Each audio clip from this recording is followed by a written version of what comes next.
I think the altruistic goal of developing new technology is just to help patients is very admirable.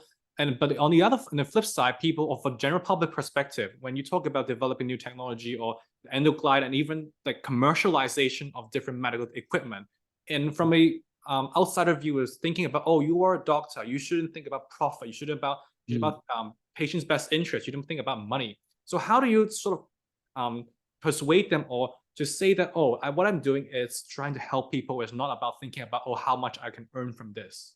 Yeah. So when you are starting something new, or the first people in the trials, of course, for anything new, there's always a gamble, right? So Of course, yeah. those first couple of patients, those first couple of people, when they're trying something new, whether it's a new laser procedure, whether it's a new transplant procedure, or whatever, there's always basically those new things. So when we first started even doing DSEC here back in 2006, 2007, the way we used to do it was very similar to what was done in America with basically forceps and stuff. And it's really through the innovation of research, we actually made things much better, for which many people have then subsequently benefited from that outcome. Now, if we didn't do the research, everybody else wouldn't have basically benefited, right? True. And the point is that because it was something that we then basically designed, to when you try to upscale this into a level, most academic institutions do not have the capability to do manufacturing at a level that will then be approval with regulatory authorities, things like that. So you have to then work with a company,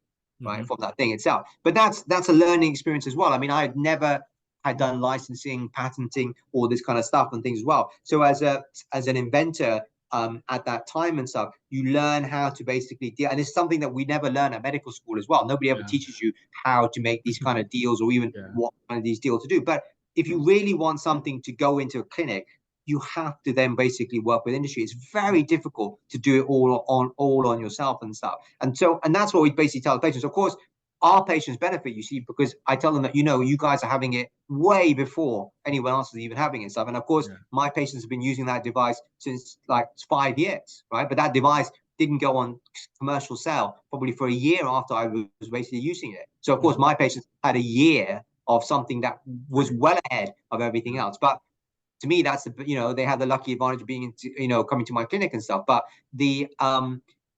so that's what I basically will tell them and stuff. And likewise in the past, when we were doing other techniques and stuff, obviously people have then they're benefiting because of the fact that other people were in other trials and stuff as well. So it's kind of like they see this whole circle of basically improvement through basically innovation.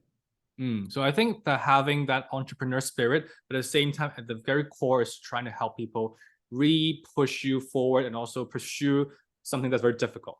So try to sum things all up. Sum it all up is that if you can change one thing in the medical field, what would that be? Like, it can be a stigma, a stereotype, or a paradigm shift. What would you want to change if you can choose whatever you want?